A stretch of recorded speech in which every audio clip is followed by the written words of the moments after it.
The Brotherhood of Light, which under various pseudonyms and names, which are truly self-similar, and stretches over vast aeons, is even present on Earth to guide and assist infant humanity in its evolutionary orbits across time and space. From behind the veil, the adepts and masters of the great hierarchy of solar guardians selects from the stocks of human beings alive at any given time candidates to assist them in their efforts to shepherd the human race towards Kayam, or destiny, as celestial beings, divine in their own right and imbued with the flame of consciousness, which when developed places them at the very top of the evolutionary ladder as conscious co-workers of the divine plan, fashioned in the image and likeness of the Creator himself, so that he might someday be worthy of the same right and privileges as the grand architect himself. The path to godhood is no small undertaking, of course, and just like any young man or woman must pass many grades and much schooling before earning a degree, so must the student of the mysteries prove worthy on many fronts before becoming a truly trustworthy steward of the greater light. Much work must be performed so as to prepare the soil for the seed of initiation and rebirth, and the old axiom stands true that many are called, but few are chosen. All manner of ego and self-importance, which is the great obstacle in this path of ascension, must be subdued and annihilated, sublimated, before passing too far into the temple sanctuary, or else one is likely to be destroyed by a fire of their own stoking embers. Initiation is like adding a spark to a bundle of sticks. Some bundles are damp and well saturated by the world and its pleasures, and therefore, to effect this end, we shall build a school of improvement,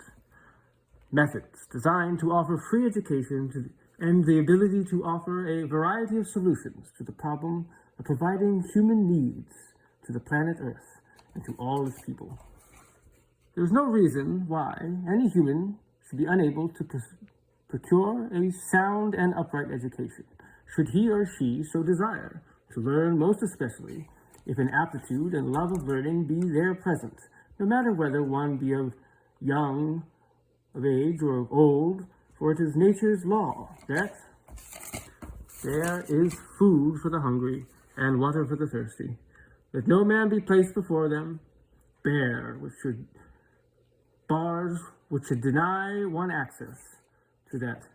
high and noble road which leadeth to the good life, whose path is forged by that ancient art we call philosophy, whose ascending staircase has ever remained the purifying agent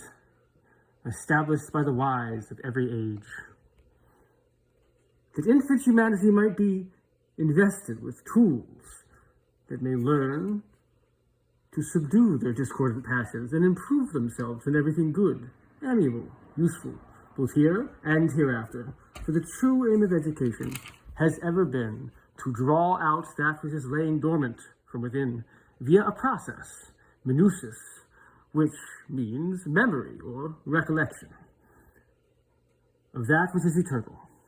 through contemplation on those forms or ideas which are best correspond to the timeless and eternal truths which remain sound, regardless of any relative changes that are that part of eternity which we call time,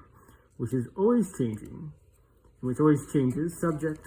to which comes in the form of a reoccurring series of cycles of both expansion and destruction and regeneration. That which is eternal is beyond time and remains changeless. The part remains changeless. That part we call the Suki, or the soul, the immortal part. The part divides itself against the eternal we call mind, which is also time. Logos is that which remains true to itself on all levels, remains timeless and eternal, regardless of dwelling within time, both eminent yet forever transcendent, tying the strings of the soul we call musica, which is so caught up with the arts of weaving and mathematics, which we might define as music, the art of weaving,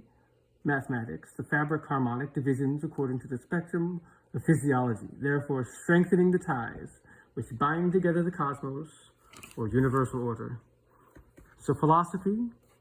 is that art or discipline which persuades man or woman to purify one's instincts,